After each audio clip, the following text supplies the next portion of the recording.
Welcome to this week's episode. It's a bit of a different one. Tony does a boat job, I pull a face like this and explain why with some wilderness medicine, and then we enjoy the last of Greek boat life before we head back out to sea. So today's the Sunday and we're currently anchored up because there's quite a lot of wind on its way. There's quite a lot of wind at the moment, but even more tonight. So we've anchored up for the next 2-3 days. So in that time, I'm going to install the Seagull 4, which is a water purification system. We've got 3 bladders on this boat.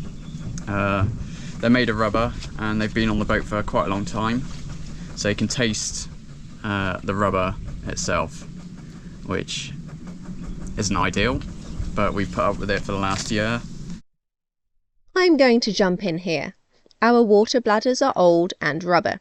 We also use chlorine as one of our purification methods, which speeds up rubber degradation. We don't want to be drinking micro rubber particles, and most rubber items aren't pure rubber and have a lot of synthetics in as well. Micro rubber and microplastics are not good for our bodies, the local marine life, or for our planet. And now we've decided to upgrade, really. So that's what I'm going to be doing today. I'm going to be installing this filter and the tap that comes with it into the sink area. It's going to go right here, but I need to fit into this small space, so it might take a little bit, but we'll see how it goes. So Bryony's dad's going to shove him in there, wedge him in. Hope not, but yeah, we'll see how it goes. Bryony's working anyway.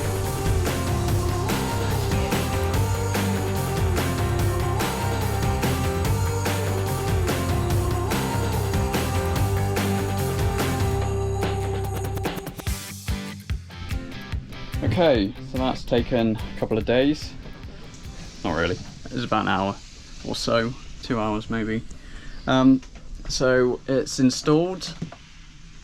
This is what it looks like. So there's the main filter. This was the main cold tap coming into the sink. I've just tapped off from it with a T. And I've drilled a new hole for the tap. Fairly simple. Let's hope it doesn't leak. There's a stop tap that was already in. We'll turn it on. Oh god, what's going on? That sounds alright. It's pumping water into there. Are there any leaks? That is the question.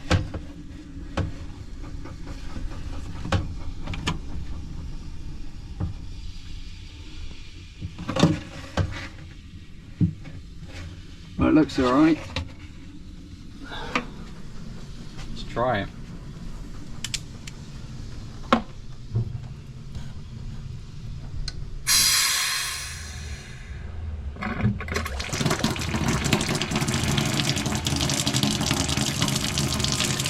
There we go, it's not bad pressure either. Oh, it's going to be worse than that.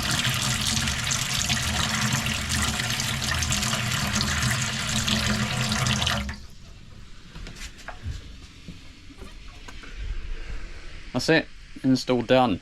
Now I just got to drink it. Now the taste test.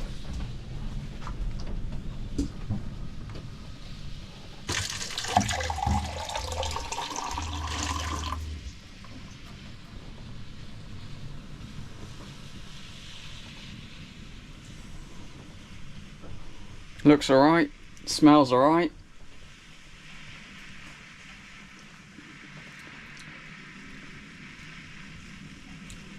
No, there is a taste to it. I don't know if I need to flush it through a little bit.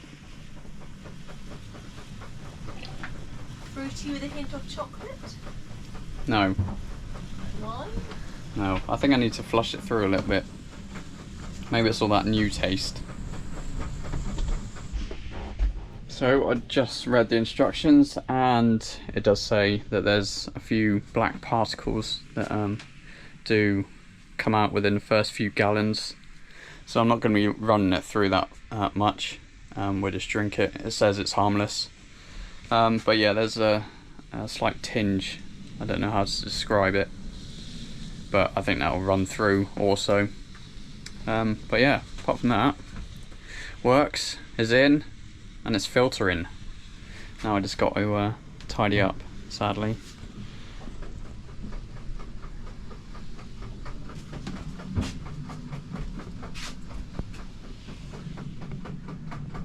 As in any boat jobs, the boat gets into a bit of a mess. After 3 days stuck on the boat, the winds began to mellow, the sun came out, and we finally planned to get the dinghy out, go to shore, and do some much needed exploring for the rest of my parents' holiday.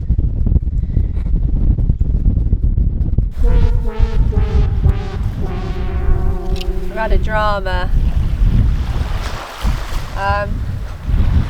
Dad was helping him on the dinghy and he dropped the dinghy in pain. His left arm, it said it felt it was tearing, wasn't it? Tearing all down his bicep where it links into the elbow, those ligaments. Probably had a little bit of a syncope episode, which we're working through, aren't we? He's conscious, he's alert and orientated times 4. So yeah, Mum had got ice from their hotel. There's ice just elevated. We're dealing with a syncope.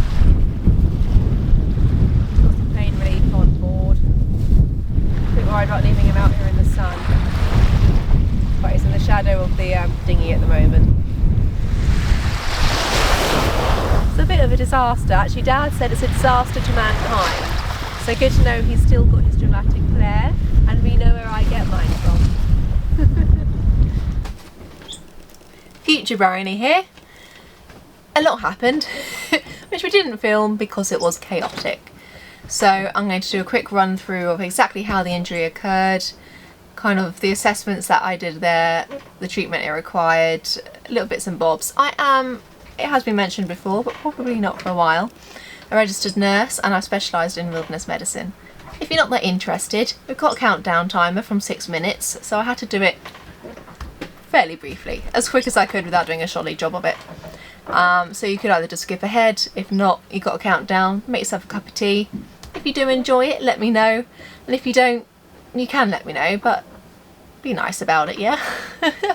If we use our MARCH acronym, there's no real cause for concern regarding major hemorrhage, there's no outward wound, there's nothing to indicate that there would be a really heavily bleeding internal injury either. Airway, we'll go through this, but at the moment it's absolutely fine. He's alert and oriented. He's maintaining his own airway. There's nothing else that would indicate any risks such as choking or anaphylaxis. Respiration, likewise. He's breathing, he's talking, you can see his chest going up and down. There's no chest injury. Very happy with that one. Circulation, not doing so well, which is why you'll see I'm raising his legs. So he's had a syncope episode. This is when the part of your nervous system that regulates heart rate and blood pressure malfunctions in response to a provoking factor. In this case, pain and shock. It causes a decrease in heart rate, blood vessels dilate, and ultimately a drop in blood pressure occurs. This sudden drop results in an inadequate blood oxygen supply to the brain, consequently causing a syncope.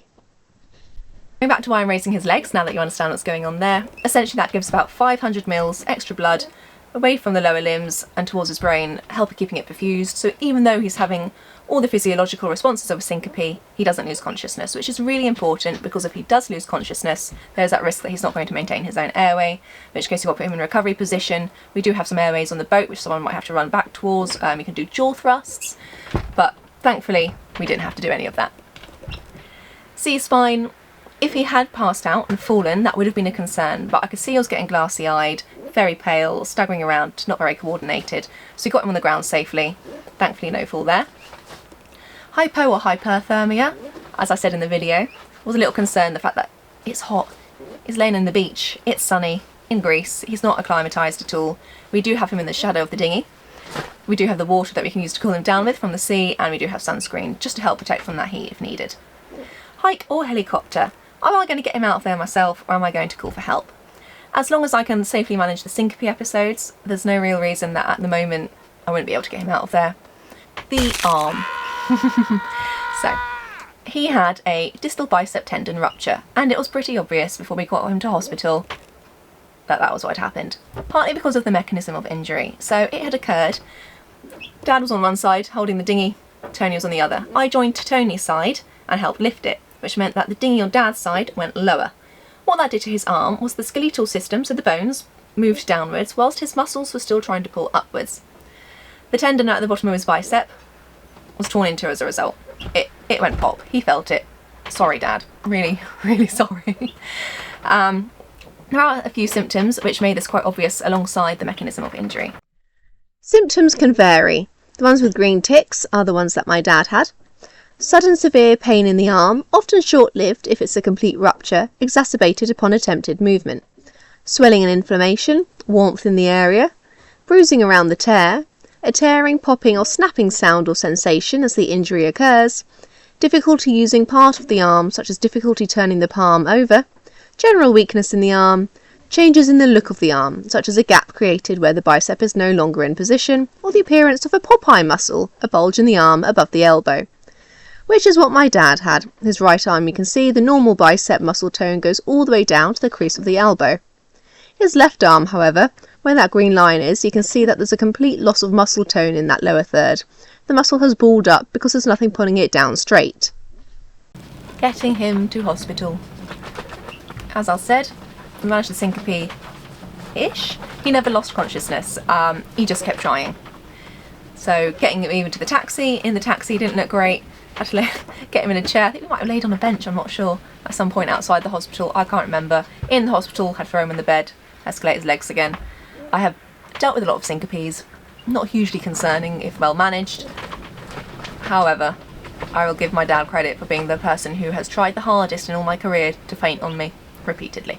He was very shortly after transferred to Athens for his emergency surgery. That is his arm in that photo. He was very pleased with that. Thank you very much for the doctor taking it.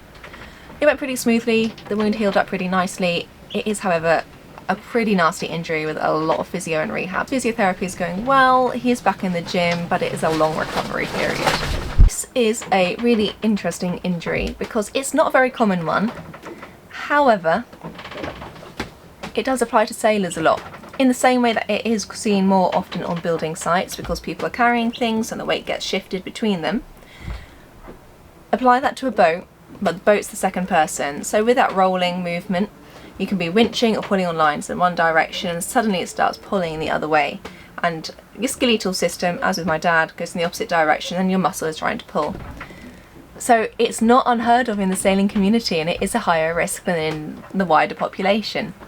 If you get the symptoms that we've gone over, please go to hospital because it is one that needs to be seen really quickly. There's a minimum time frame with these injuries for you to get them sorted without them having kind of a longer term disabilities, so don't linger, please. Star date. No. You do know what the date is, I don't. Yeah, let's see, 22nd of September.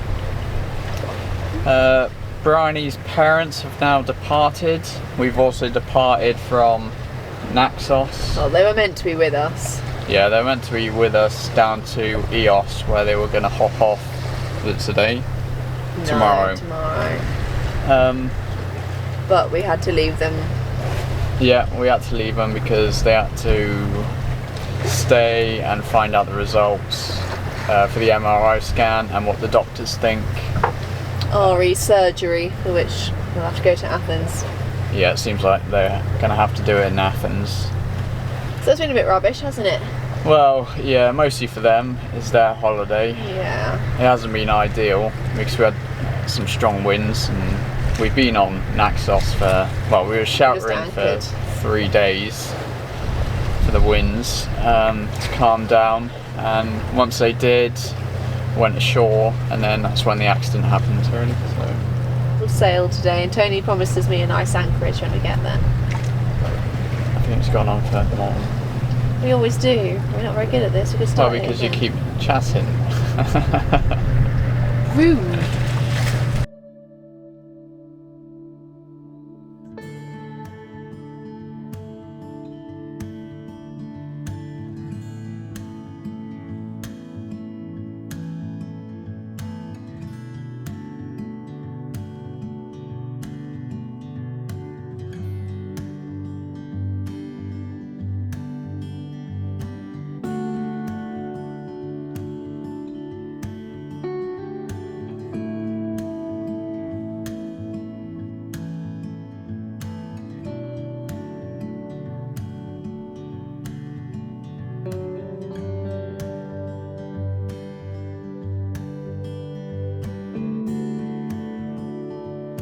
Leaving there is Mops the boat.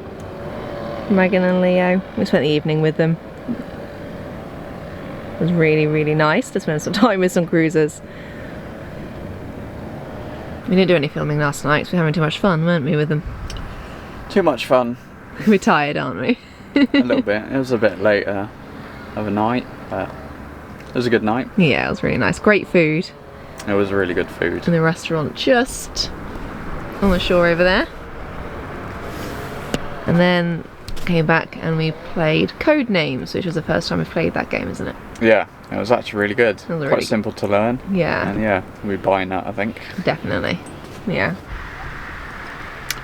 So this afternoon, Bryony's going to jump onto the paddleboards we got from the paddleboard company. Pretty good paddleboards, in my opinion.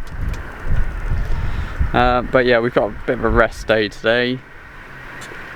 And so, a bit of chillaxing, and Bryony's gonna jump on a paddleboard. She hasn't been on for a while, so this might be entertaining to see. Maybe. I'm practicing on the hard. I think that's when your arms outstretched, isn't it? Is that right? It's about that. You hold the paddle the other way than you think you're meant to be. And the water in Greece is a lot colder than in like Ibiza and places, so I'd actually rather not fall in. Oh, is it stuck on the Fin. I'm going to end up in this. It's alright, it's gone.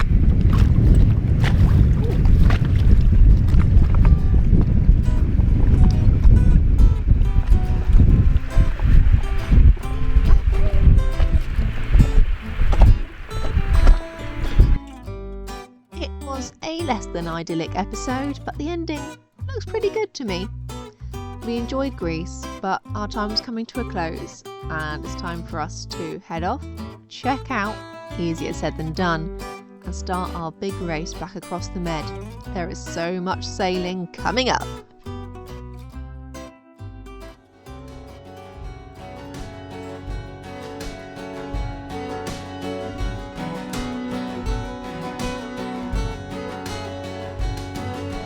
Hoist the sails and trim the sheets. The ocean rhythm sets the beat. Horizon bound where freedom's found, following life's compass.